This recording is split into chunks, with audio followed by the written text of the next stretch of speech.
Ce sont donc des grands oraux qui ont commencé hier à New York. 4 candidats pour un siège, et pas n'importe lequel, celui de secrétaire général des Nations Unies. Et on va en parler avec Anne-Cécile Robert, journaliste au Monde diplomatique, chargée de cours à l'université Paris 2. D'abord, le point sur la fin d'une époque. Le deuxième mandat d'Antonio Guterres s'achève donc à la fin de l'année. En tout, le Portugais de 76 ans aura passé 10 ans à la tête de l'ONU. Alors, une décennie, pour quel bilan? Réponse avec Léo Péchard. Après 2 mandats, Antonio Guterres n'aura pas réussi à empêcher l'ONU de sombrer dans la tempête. Dès son entrée en fonction en 2017, le secrétaire général a dû faire face à l'hostilité de l'administration de Donald Trump, hostilité qui se poursuit toujours aujourd'hui. Les États-Unis se sont retirés de 31 agences de l'ONU et ont refusé d'honorer ces derniers mois certains paiements obligatoires. Washington a par ailleurs violé à plusieurs reprises la Charte des Nations Unies, comme lors de son intervention au Venezuela pour arrêter son président Nicolás Maduro. Aujourd'hui, nous traversons une crise sans précédent, mais nous devons faire un choix crucial, celui d'un avenir fondé sur l'état de droit ou celui d'un avenir guidé par la force brute. Le choix est clair.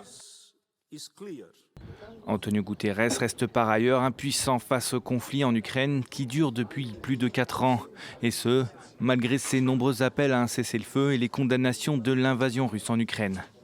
En 2024, il s'est même attiré les foudres du président ukrainien Volodymyr Zelensky après une rencontre à Kazan, en Russie, avec le président russe Vladimir Poutine, sous mandat d'arrêt de la Cour pénale internationale. Même si certains des responsables des Nations Unies cèdent aux tentations de Kazan, au détriment du contenu de la charte, notre monde est bâti de telle sorte que les droits des nations et les normes du droit international ont et continueront d'avoir toute leur importance. Autre conflit, autre impuissance de l'ONU et de son secrétaire général, la guerre à Gaza est celle qui secoue actuellement le Moyen-Orient entre l'Iran d'un côté et les États-Unis et Israël de l'autre. 2 États qui ne considèrent plus Guterres comme un interlocuteur crédible. Le Portugais de 76 ans s'illustre malgré tout avec des discours sur l'urgence climatique qui détonnent dans le milieu politique. Il est notamment très critique envers les États qui investissent dans les énergies fossiles, parlant d'eux comme de dangereux radicaux. Bonjour Anne-Cécile Robert, vous êtes journaliste au Monde, je l'ai dit, au Monde diplomatique, vous enseignez à l'université Paris 2 et vous avez écrit un livre intitulé « Le défi de la paix, remodeler les organisations internationales ». C'est paru aux éditions Armand Collin. Vous tombez justement bien pour évoquer notre sujet du jour. Si vous deviez utiliser un mot, un seul, pour qualifier les 10 ans d'Antonio Guterres à la tête des Nations Unies, ce serait lequel ? Malheureusement, ce serait décevant. Même il partait quand même mal, le pauvre, parce que quand il a été élu, on s'attendait à ce que ce soit Hillary Clinton qui devienne présidente des États-Unis, et ça a été Donald Trump pour son premier mandat.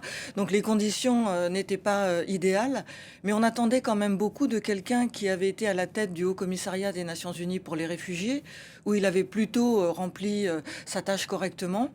Et il a en fait été décevant parce que sur les grands dossiers, notamment les dossiers de paix et de sécurité, il a été très en retrait. Il s'est beaucoup plus concentré sur le côté humanitaire de l'ONU, où il y a effectivement beaucoup de choses à faire. L'ONU est une grande pourvoyeuse d'aide humanitaire. Mais quand il y a eu, l'agression de l'Ukraine par la Russie ou la crise à Gaza, il a plutôt été en retrait. Il a mis plusieurs semaines à réagir après l'agression russe de l'Ukraine. Son premier tweet a été, 3 semaines après le début de la guerre. Et sa première initiative, 1 mois seulement après. Donc on a de quoi être déçu parce que les crises se sont multipliées et on a eu un secrétaire général qui est supposé être le pèlerin de la paix et qui est plutôt resté à New York. Alors je vais reprendre les mots d'Antonio Guterres. Nous vivons dans un monde où les conflits, l'impunité, les inégalités, l'imprévisibilité sont omniprésents. Ça, ce sont des mots qu'il a prononcés lors de l'Assemblée générale de l'ONU, la dernière de son mandat. Est-ce qu'il faut parler de constat d'échec personnel ou c'est le constat d'un échec de l'institution ? Alors c'est l'expression d'une peur. C'est l'expression d'une peur parce que Antonio Guterres constate que le monde se défait et il exprime son impuissance. Et là encore, c'est pas forcément ce qu'on attendrait de lui. Et on n'attend pas des sermons de la part du secrétaire général.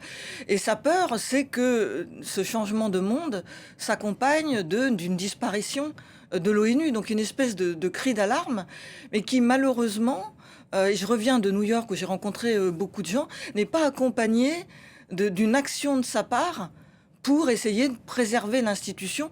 Tout ça est plutôt désordonné, il dit beaucoup de choses, il sermonne, il pousse des cris d'alarme, mais on n'a pas de sa part un plan d'action cohérent qui pourrait permettre à l'organisation de passer à l'étape supérieure. Alors l'étape supérieure, ce serait quoi? Qu'est-ce qui a manqué à Antonio Guterres pour réellement marquer les esprits et peut-être mettre l'ONU en action quelque part?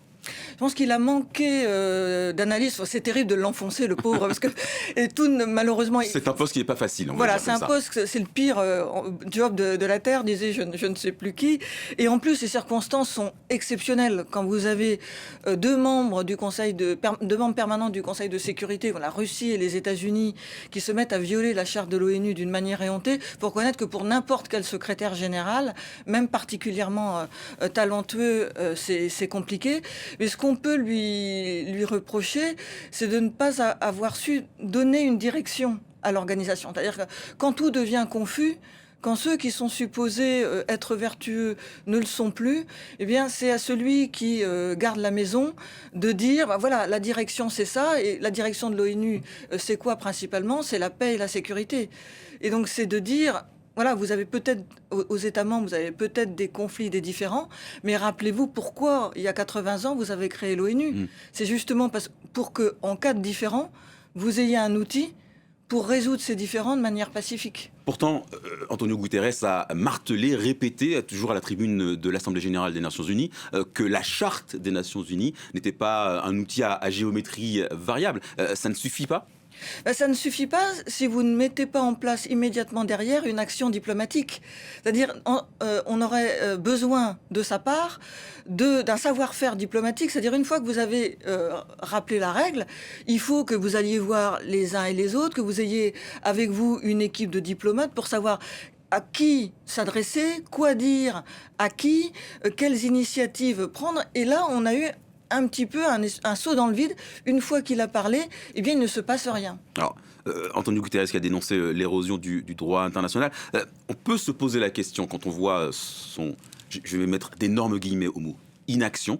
On peut se poser la question de à quoi sert encore l'ONU aujourd'hui. Je vous rappelle que déjà en son temps, le général de Gaulle, qui a été donc un président français, parlait du machin quand il évoquait l'ONU. Aujourd'hui, ça sert à quoi les Nations Unies ?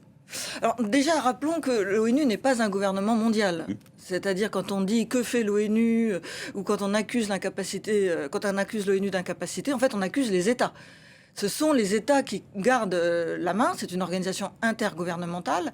Et fondamentalement, la crise à laquelle nous sommes confrontés, c'est une crise de l'engagement des États, et notamment des plus puissants.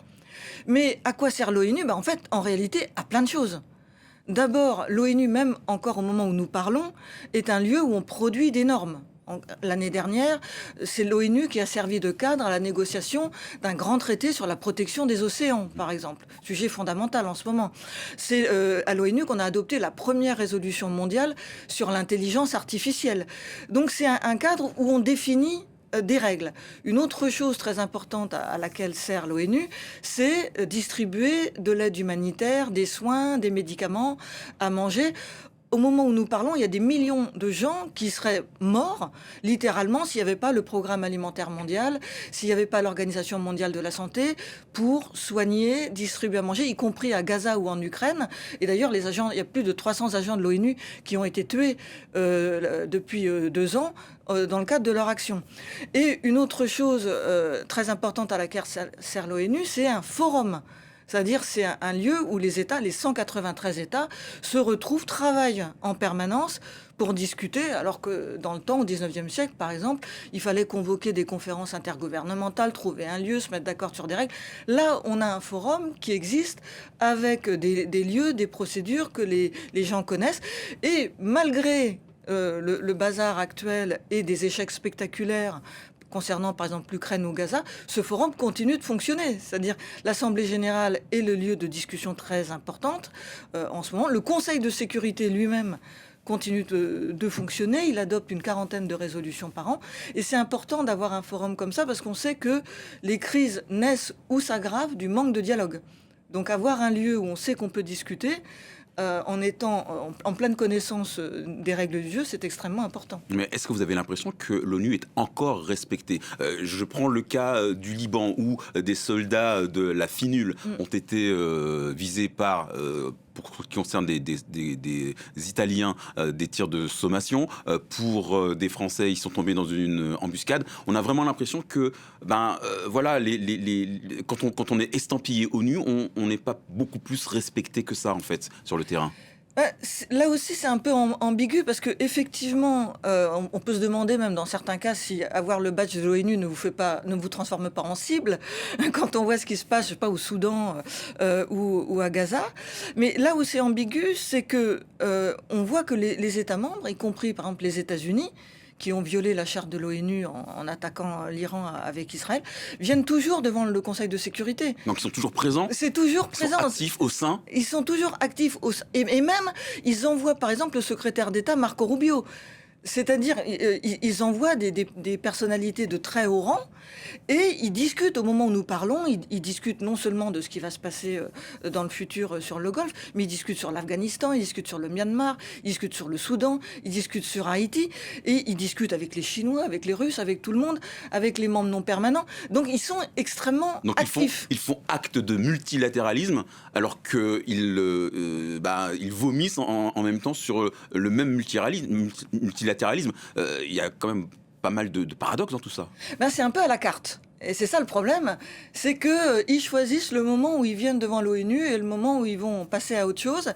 Mais on constate que dans ce côté à la carte, il y a quand même toujours de leur part une sorte de reconnaissance d'une légitimité de l'ONU.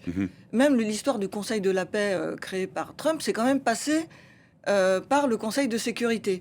Et là, ce qui est inquiétant, c'est l'attitude, j'allais dire, des autres. Que la Russie et les États-Unis, qui sont des grandes puissances qui ne respectent pas la charte, c'est un problème en soi.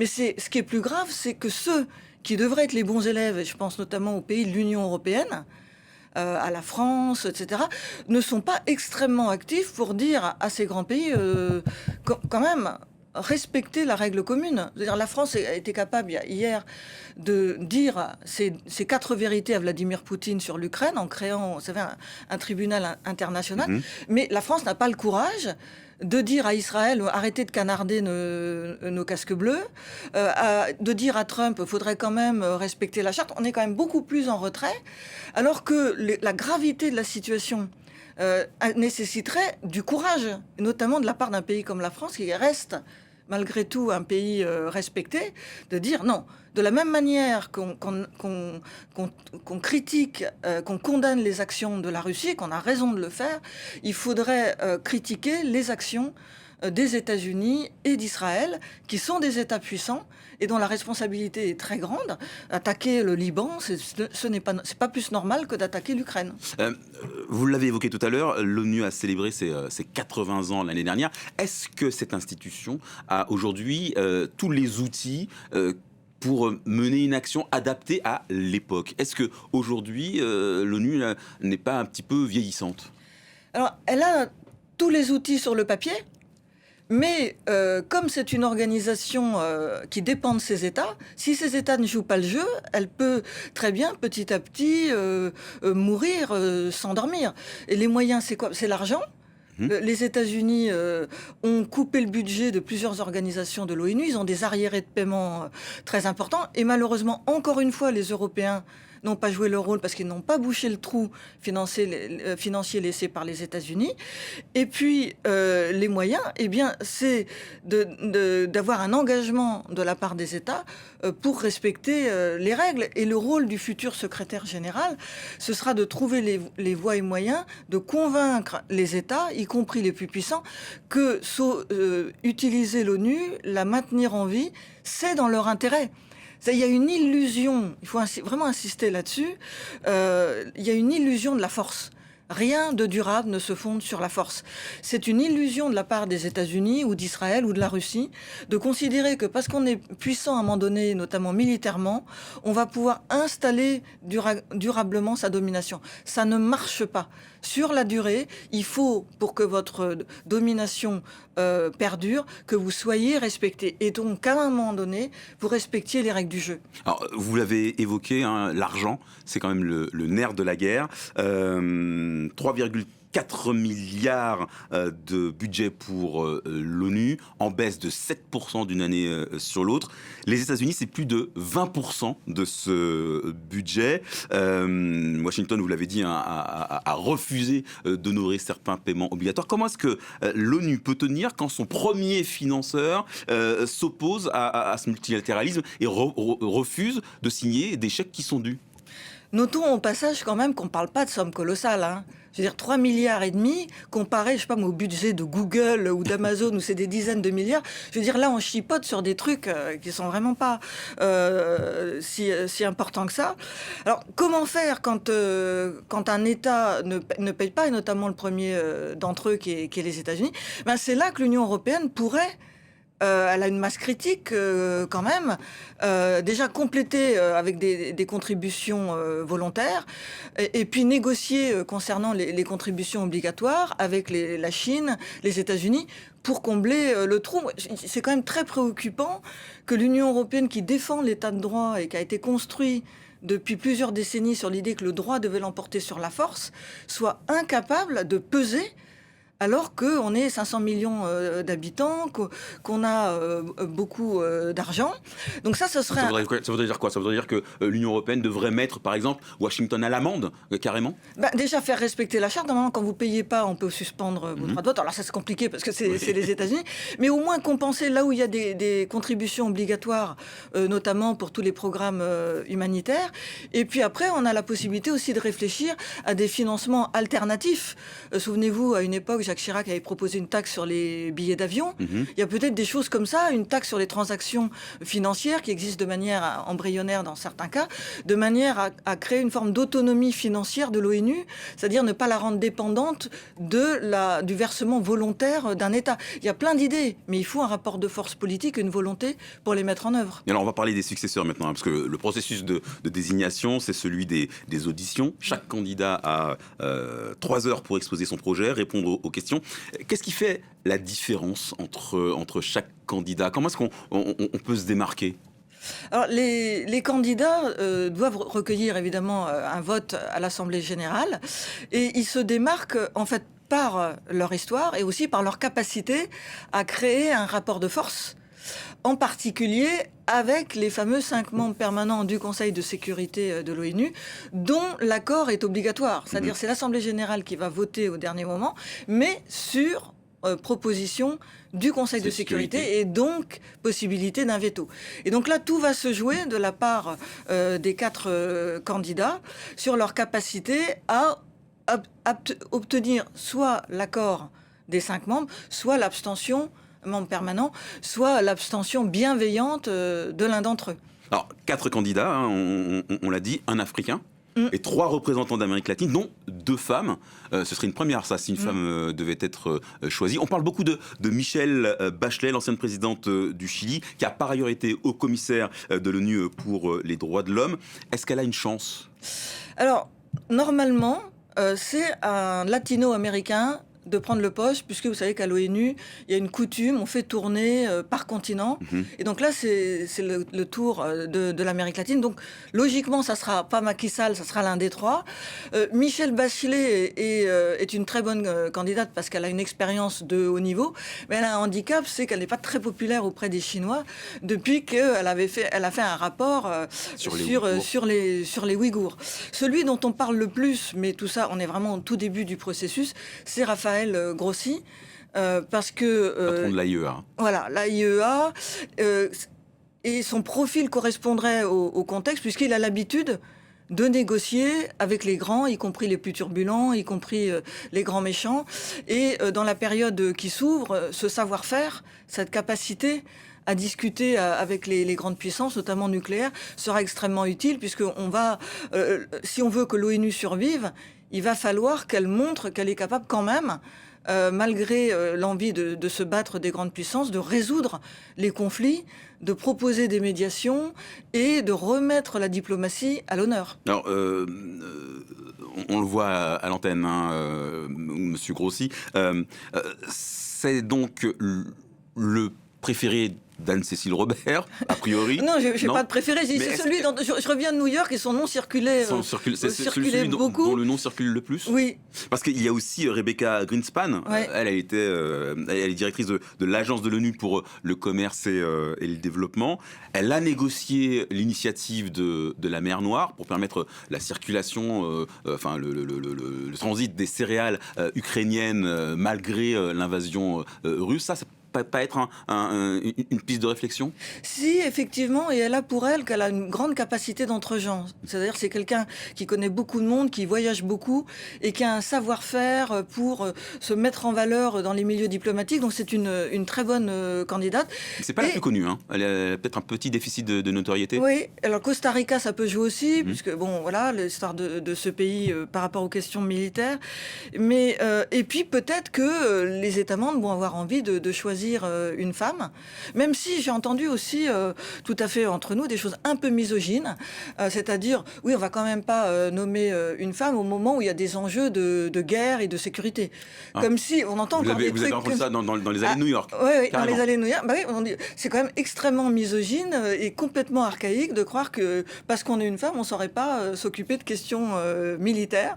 Donc bon, je pense quand même que l'Assemblée générale, qui a été capable de voter récemment des résolutions assez courageuses, passera outre ces propos misogynes et en tout cas n'en fera pas un sujet pour choisir le secrétaire général dont on a besoin, c'est-à-dire la personne qui permettra à l'ONU de montrer qu'elle est pertinente sur les enjeux qui nous préoccupent tous, c'est-à-dire la paix et la sécurité. Alors, je note que vous excluez donc une victoire, entre guillemets, enfin une désignation de Macky Sall, l'ancien président du Sénégal. Alors, lui, il a le défaut, entre guillemets, de venir du continent africain. Et puis, il a quand même aussi pas mal de casseroles, on va dire ça comme ça. Enfin, il est quand même accusé d'avoir réprimé dans le sang des manifestations politiques.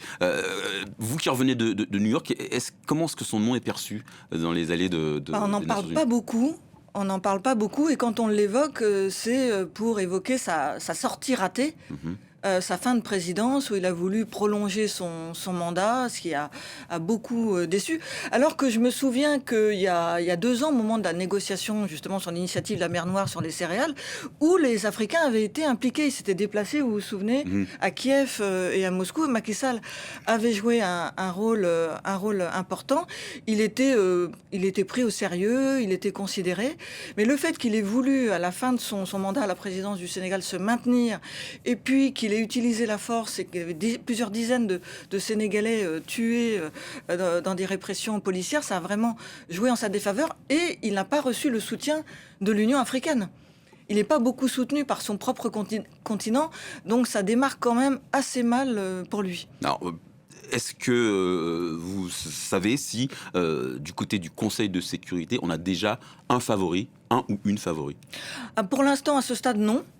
Le Conseil de sécurité va commencer des réflexions informelles d'ici un mois ou 2. Mais l'essentiel se fera surtout à partir de septembre. Mais à ce stade, il n'y a pas vraiment de favoris.